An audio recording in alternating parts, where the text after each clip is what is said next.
Pegging isn't new for me, friendo, but it is for Disney. If nostalgia's a drug, then Deadpool and Wolverine are the dealers you like to keep on speed dial. This was the film that broke the shackles of the MCU post-Endgame and has become the franchise's first billion-dollar gross since then. That is, of course, if we don't count the collaborative Spider-Man No Way Home with Sony. There are, as expected, tons of scenes that are worthy of the TV region's praise, and we're kicking things off today with the top moments from Deadpool and Wolverine. Let's give the people what they came for. Let's go. What do you want, Wade Wilson? Fingers are inside me, but not in a good way. Deadpool may have set himself up to be the MCU's naughtiest character, but even he seems to have some boundaries when it comes to the topic of fingers. His first encounter with Cassandra Nova sure had a lot of fingering involved, and Wade Wilson sure as heck didn't like her kinky style. I mean, if a bald chick puts her fingers inside my head and started scrolling through all my memories, then I'd definitely be concerned as well. I mean, forget everything else, scrolling through a man of culture's personal experience is a lot worse than going through his browser history. My brother could enter one's mind with a thought. I have to get my hands dirty. This sequence also showed Deadpool in a rather uncomfortable spot, which is something that we aren't really that used to seeing. Also, the scene did help set up Cassandra as the main villain of the movie, but if I can be completely honest here, I spent the rest of the film wondering what she'd look like with a full head of hair. Damn it, the Xavier family really doesn't have any luck when it comes to fighting against balding now, does it? You don't have to stick your fingers in me. Jesus, just ask sometimes. With the whole multiverse thing, it's not great. It's really hard for a company to admit they've messed up big time, especially one that's as big as Disney. I mean, look at what they did to Star Wars. The leadership behind that franchise has turned it from a legendary brand to a factory churning out mid-content after mid-content. Anyway, Lucasfilm may be filled with stubborn Karens, but at least the MCU was man enough to admit they made a huge mistake with the way they traversed the multiverse. The Wizard of Oz did the multiverse first, and they did it best. You know what? It wasn't even a multiverse problem, because if that was the case, then Deadpool and Wolverine wouldn't have become the highest grossing R-rated film in history. Even so, I have to give credit to Kevin Feige and Bob Iger for allowing Deadpool to break the fourth wall in the most honest and brutal manner. The way he reasons with the Deadpool army regarding how the multiverse saga has been nothing more than a failure wasn't just a funny gag, it was also a message to the fans telling them that the people of Disney are listening to them. Well, I just hope they follow through on this statement and give us that good content moving forward. I think it's been steadily great since Endgame. What are you talking about? The multiverse is over. Look at you! She's coming with us! No, she's not. Oh, yes, she Fuck is. no. Oh, yes. Sorry. Hey, this world is filled with a lot of messed up folks, but you know what kind always have a pure heart? Dogs, that's who. Those good boys and gals who've been spreading cuteness and happiness right from the start. So to see a dog variant of Deadpool in the movie was absolutely brilliant. So the character's name is literally Dogpool, aka Mary Poppins, and she's played by a furry cutie named Peggy, who was voted as Britain's ugliest dog. First of all, the Brits really don't know how to hold back on the savagery, because who the heck keeps a contest for the ugliest dog in their country? Anyway, I found Peggy to be quite cute, and so did Wade Wilson. The moment he's first united with Dogpool was extremely wholesome, and I've also got to give some credit to Nicepool for adding some humour to the scene, simply via his mere existence. Oh my goodness, wait till you see Ladypool. She is gorgeous.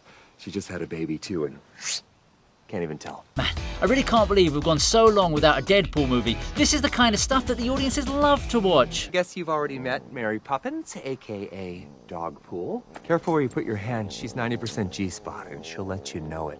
Everyone was happy. And you had to go and piss on my side of the fence. Say what you will about Cassandra as a villain, there's no doubt in the fact that she's an overpowered Omega-level mutant. I mean, she's Charles Xavier's sister for crying out loud, so this should definitely not come as a surprise. But even then, she does manage to showcase her powers in unsettling fashion. Cassandra's bald head isn't the only thing she has in common with her brother, because if you see how easily she's able to counter dudes like Deadpool, Wolverine, or any of her mutants as well, you'd surely want to be wearing a helmet if she's close by. Wow! Very dangerous! The scene I want to highlight though is when she puts her fingers inside Paradox to learn more about the Time Ripper machine. The fingers through the face thing is creepy enough as it is, but then the line she delivers to Paradox was pretty cold and badass. Yeah, you could tell that Cassandra didn't like to be messed with, and in her own words, if you want to piss on her fence, then she's going to bring the whole fence down with a vengeance. And so now the fence must come down.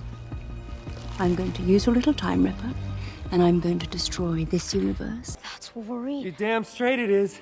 Fox killed him. Disney brought him back. They're gonna make him do this till he's 90. One of the most important roles of an actor playing a legacy character is that he should be able to reprise said character as and when required. There's no better example of this than Hugh freaking Jackman. Bro's been playing the Wolverine since 2000, and people still haven't let him rest easy regarding the character. I mean, the man is 56 years old now, and he's performing a role that requires the energy of a teenager. But with the way things are going, Deadpool definitely wasn't joking when he told those kids that Logan is going to be around right until he's 90. Of course, the line that got me the most was when Wade blatantly said that Fox killed the Wolverine only for Disney to bring him back. The fourth wall-breaking skill was working overtime during this movie, and while I don't particularly care for excessive jokes on that level, I'll allow this one here because they were mainly directed at the studio itself. I guess Disney does know how to laugh at itself, doesn't it? On a serious note though, if Hugh Jackman is going to continue playing this role till old age, he'll probably need to borrow Professor X's wheelchair soon. I waited a long time for this team up. You know something? You're the best Wolverine. You're gonna live! I'm gonna live! Say it louder! I'm gonna live! Nice Paul was a mixed bag to me. On the one hand, he did have some funny moments whenever he showed up, but on the other hand, I think he was just an excuse for Ryan Reynolds to show his real face in the movie. One thing that I can agree on though, is that the way he got blown up was pretty awesome. And no, I don't mean it in a sadistic Menendez Brothers kind of vibe. This is right as the Deadpool army kicks off their attack, and Wade Wilson, aka Deadpool Prime, uses Nice Paul as a human shield. Of course, all of us just assumed that he'd regenerate just like Ryan Reynolds does. When he found out that that wasn't the case, it definitely shocked one and all. How long does it take for you to regenerate? Regenerate? If that wasn't enough, Deadpool still went ahead and used him as his defense, motivating him to live. All that talk might be fine before a football game, but when you've got actual bullets coming at you, then your chances of survival are as good as Diddy being a judge not guilty. All I have to remember him by are these two gold-plated 50 caliber Desert Eagle pistoleros. This is for him. Are you ready? The released power would destroy the machine, but, well... Come on, man! If you're not gonna swallow, spit it out! Deadpool is nothing without his sass, so it goes without saying that the one-liners are on full display throughout this entire film. Now, there may have been some extremely memorable ones, but what stood out to me the most was when he decided to give Paradox a good old lesson in the art of spitting and swallowing. Do you swallow?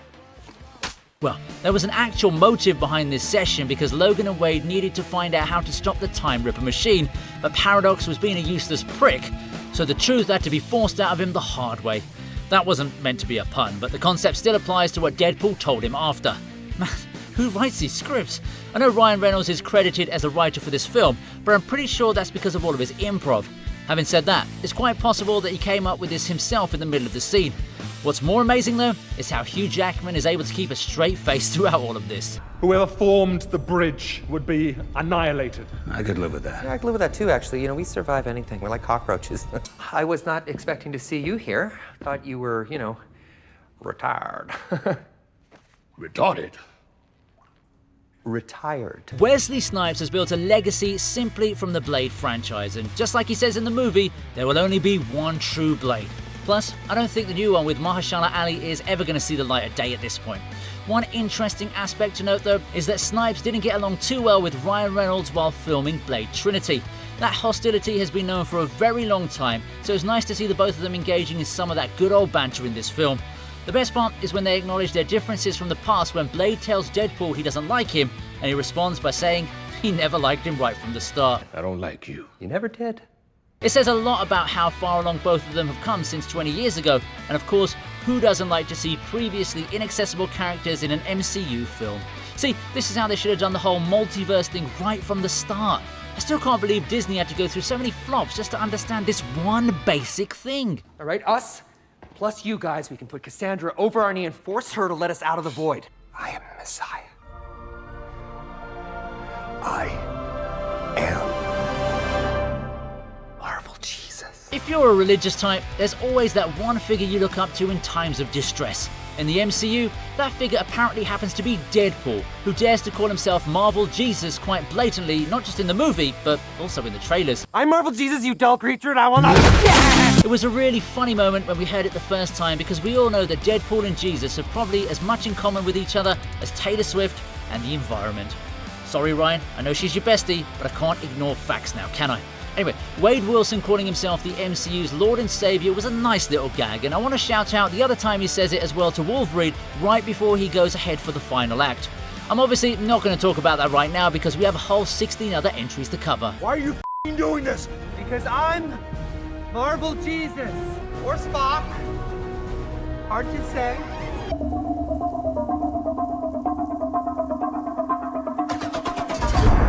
Blake Lively gained a vast majority of her fame from the Gossip Girl series and the rest of it from being Ryan Reynolds' wife. So it was only obvious for her to have made an appearance as Lady Deadpool in the film.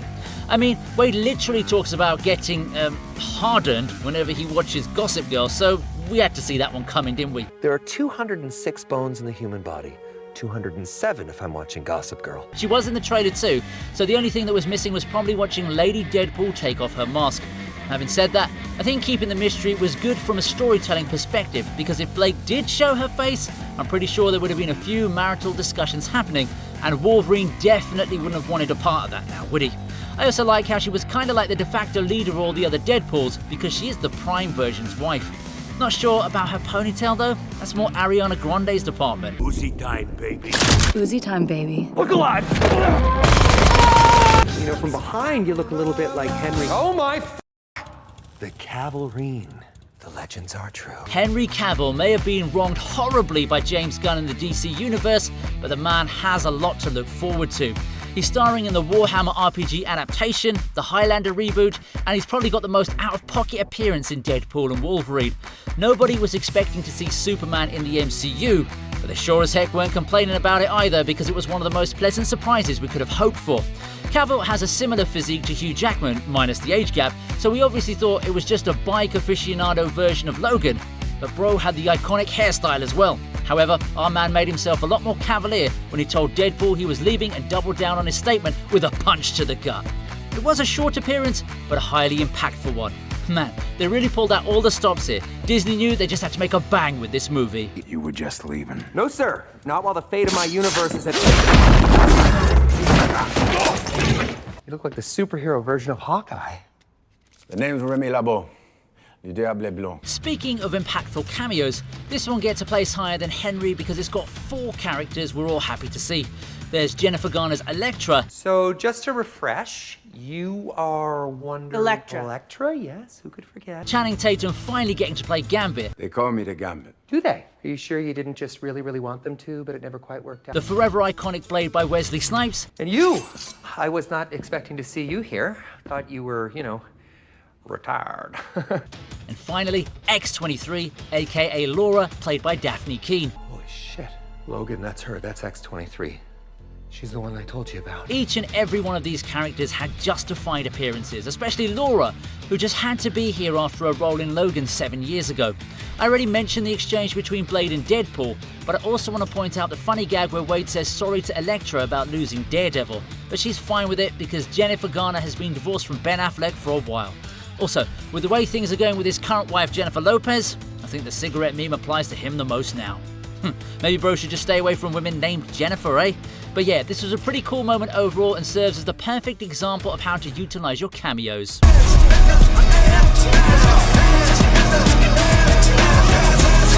It's just a common courtesy to ask before you drink up all of my liquor. Well, it's a good thing I don't give a... I just spoke about how Channing Tatum finally got his chance to play Gambit, and that's definitely a legit thing to say because of all the drama that had gone on behind closed doors regarding the Solo movie. It did take a toll on Tatum, so giving him this cameo sure worked in his favour, but even then, bro had to get roasted by Deadpool for speaking in that weird accent. In all honesty though, what was the point of him speaking so weirdly? Is Gambit supposed to be this way? Like, come on bro, are you American? Spanish? French? What is it?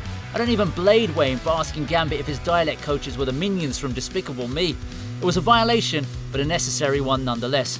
Bro couldn't even catch a break, could he? First Logan drinks all his booze, and then Deadpool makes fun of his speaking skills.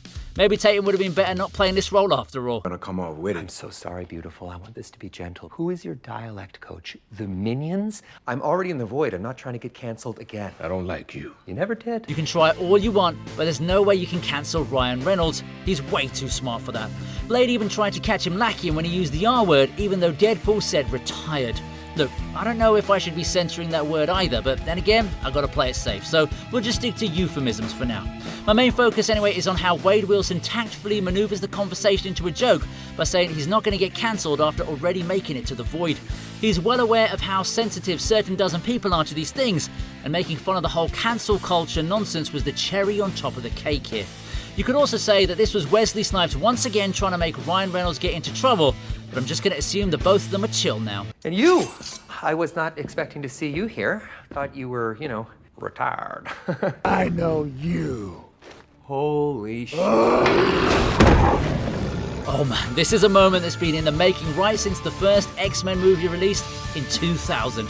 24 years later, Wolverine and the OG Sabretooth finally got to have their rematch, and the result may have been rather one-sided, but that doesn't take anything away from the hype. You look ridiculous. People have waited decades for this fight. It's not gonna be easy. After all, when we saw the first fight in X-Men, Logan was way too underpowered and struggled against him. However, over here, he slashes off his opponent's head with just one strike, and it showed us that he still had it in him. Another thing to notice here is the age factor. Tyler Mane only has a year or two over Hugh Jackman, but he didn't look too bad for a dude pushing late 40s. The only thing that could have made this scene better would have been Liev Schreiber showing up right after saying, "It's my turn now, bro." I have the Wolverine. I alone control her. You come for me. You come for her. Hope you like this video. Please subscribe to the TV Region, and here's another video I know you're going to enjoy.